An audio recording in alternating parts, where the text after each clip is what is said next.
ਅੱਛਾ ਪੁੱਤਰ ਇਹ ਮੈਨੂੰ ਦੱਸ ਤੁਹਾਡਾ ਨਾਂ ਕੀ ਹੈ? ਮੇਰਾ ਨਾਮ ਮੁਹੰਮਦ ਅਕਰਮ ਮੁਹੰਮਦ ਅਕਰਮ। ਅੱਛਾ ਤੁਸੀਂ ਕਿੱਥੇ ਰਹਿੰਦੇ ਜੇ? ਜੋ ਸਿੰਘ। ਜੋਤ ਸਿੰਘ। ਇਹ ਜੋਤ ਸਿੰਘ ਕਿੱਥੇ ਕਰ ਗਿਆ? ਬਾਰਡਰ ਦੇ? ਹਾਂਜੀ, ਅਤਰ ਸਿੰਘ ਦੇ ਨਾਲ ਹੀ ਮਤਲਬ। ਅਤਰ ਸਿੰਘ ਦੇ ਨਾਲ ਜੋਤ ਸਿੰਘ। ਇਹ ਥਾਣਾ ਕੁੜੀਆਂ ਬੰਦਾ ਹੈ? ਅੱਛਾ ਥਾਣਾ ਕੁੜੀਆਂ ਬੰਦਾ ਹੈ। ਤੇ ਇਹ ਕੀ ਤੈਨੂੰ ਫੈਰ ਪੁੱਤਰ ਕਿਉਂ ਲੱਗਾ ਹੈ? ਸਰ ਜੀ ਉੱਥੇ ਨਾ ਆਪਾਂ ਜ਼ਮੀਨ ਲਈ ਠੇਕੇ 11 ਕਿੱਲੇ ਏਕੜ। ਠੇਕੇ ਤੇ 11 ਕਿੱਲੇ ਏਕੜ? ਹਾਂਜੀ। ਜੇ ਪੈਦਲ ਜਾਣਾ ਹੋਵੇ ਤੇ ਅਸੀਂ ਮਤਲਬ ਵਿੱਚੋਂ ਲੰਘ ਜਾਂਦੇ, ਜੇ ਮੋਟਰਸਾਈਕਲ ਤੇ ਜਾਣਾ ਹੋਵੇ ਤੇ ਅਸੀਂ ਬੇੜੇ ਤੇ ਲੰਘ ਜਾਂਦੇ। ਅੱਛਾ ਮੈਨੂੰ ਜਲਦੀ ਸੀ, ਮੈਂ ਮਤਲਬ ਪੈਦਲ ਲੰਘ ਗਿਆ ਦਰਿਆ 'ਚ ਤੇ ਮੈਂ ਆਦਮੀ। ਤੁਸੀਂ ਰੋਜ਼ ਜਾਂਦੇ ਜੀ ਉੱਥੇ? ਹਾਂਜੀ ਰੋਜ਼ ਜਾਂਦੇ, ਡੇਲੀ ਸਾਡਾ ਸਵੇਰ ਚਲੇ ਜੀ ਤੇ ਸ਼ਾਮ ਨੂੰ ਆ ਜਾਈਏ। ਟਾਈਮ ਕੀ ਸੀ? ਟਾਈਮ ਮਤਲਬ 11:15 ਦਾ 12:15 ਦਾ ਟਾਈਮ ਸੀ। ਦਿਨ ਦਾ? ਹਾਂਜੀ ਦਿਨ ਦਾ। ਅੱਛਾ ਮਤਲਬ ਮੈਂ ਉਧਰੋਂ ਪੈਦਲ ਲੰਘਣ ਤੇ ਨਾਲ ਹੀ ਇੱਥੇ 125 ਮੋਟਰਸਾਈਕਲ ਦੀ ਨਾਲ ਹੀ ਦੋ ਬੰਦੇ ਬੈਠੇ ਨੇ, ਡਰੋਨ ਉਡਾ ਰਿਹਾ। ਇਹ ਕਿਹੜੀ ਜਗ੍ਹਾ? ਇਹ ਮਤਲਬ ਫਸਲਾਂ 'ਚ ਕਿ ਬਾਹਰ? ਨਹੀਂ ਬਾਹਰ ਦਰਿਆ ਦੇ ਉੱਪਰ ਕੰਢੇ ਦੇ ਅੱਛਾ ਉੱਤੇ। ਦਰਿਆ ਦੇ ਉੱਪਰ। ਹਾਂਜੀ। ਇਹ ਬਾਰਡਰ ਏਰੀਆ ਹੈ? ਹਾਂਜੀ ਬਾਰਡਰ ਏਰੀਆ। ਅੱਛਾ ਇਹ ਦੋ ਬੰਦੇ ਬੈਠੇ ਨੇ? ਹਾਂਜੀ ਦੋ ਬੈਠੇ ਨੇ। ਇਹਨਾਂ ਕਿਹਾ ਵੀ ਇੱਥੋਂ ਨਾ ਲੰਘੀ ਅਸੀਂ ਤੈਨੂੰ ਫਾਇਰ ਮਾਰ ਦਿਆਂਗੇ। ਕਿਉਂ?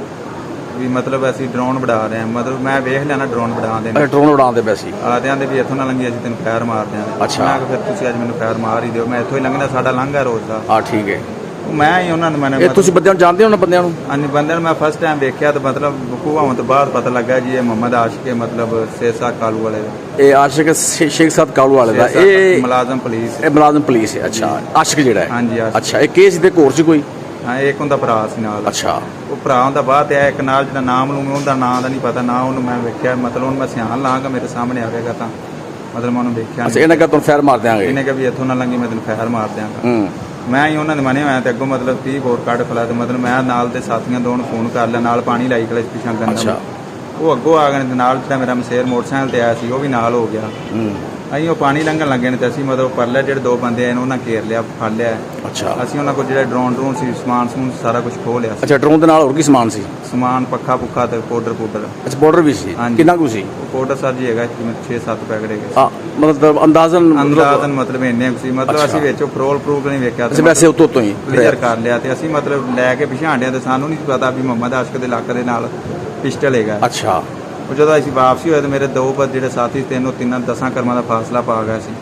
ਇਹ ਮੁਹੰਮਦ ਆਸ਼ਿਕ ਨੇ ਪਿੱਛੋਂ ਭੱਜ ਕੇ ਮੈਨੂੰ ਜੱਫਾ ਮਾਰਿਆ ਤੇ ਨਾਲ ਹੀ 30 ਬੋਰ ਕੱਢਿਆ ਕੱਚ ਤੋਂ ਪਿੱਛੇ ਲੱਤ 'ਚ ਫੈਰ ਮਾਰਿਆ। ਅੱਛਾ ਆਸ਼ਿਕ ਨੇ? ਆਸ਼ਿਕ ਨੇ। ਤੇ ਸਮਾਨ ਵਾਪਸ ਲੈ ਗਿਆ? ਸਮਾਨ ਉਹਦਾ ਭਰਾ ਲੈ ਕੇ ਫਰਾਰ ਹੋ ਗਿਆ ਤੇ ਮੁਹੰਮਦ ਆਸ਼ਿਕ 30 ਬੋਰ ਲੈ ਕੇ ਫਰਾਰ ਹੋ ਗਿਆ। ਅੱਛਾ। ਤੇ ਇਹ ਤੁਹਾਨੂੰ ਫਾਇਰ ਮਾਰ ਕੇ ਤੇ ਤੁਹਾਡਾ ਪਰਚਾ ਹੋ ਗਿਆ ਹੁਣ? ਹਾਂਜੀ ਪਰਚਾ ਹੋ ਗਿਆ। ਹੁਣ ਪਰਚਾ ਹੋ ਗਿਆ। ਹੁਣ ਤੁਸੀਂ ਜਿਹੜਾ ਕਸੂਰ ਪੁਲਿਸ ਹੈ ਡੀਪੀਓ ਕਸੂਰ ਹੈ ਉਹਨੇ ਸਹੀ ਕੰਮ ਕੀਤਾ ਹੈ ਤੁਹਾਡਾ? ਬਹੁਤ ਅੱਛਾ ਸਾਡੇ ਨਾਲ ਤਾਮਨ ਕੀਤਾ, ਅਸੀਂ ਉਹਨਾਂ ਦਾ ਦਿਲੋਂ ਸ਼ੁਕਰੀਆ ਅਦਾ ਕਰਨੇ ਆ। ਬੜੀ ਐਂਡ ਦੀ ਗਹਿਰਾਈ ਤੱਕ ਪਹੁੰਚੇ ਨੇ, ਸਾਡਾ ਬਹੁਤ ਤਾਮਨ ਕੀਤਾ ਉਹਨਾਂ ਨੇ।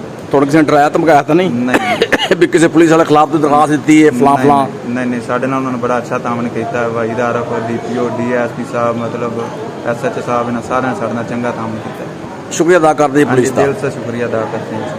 ਮਿਹਰਬਾਨੀ।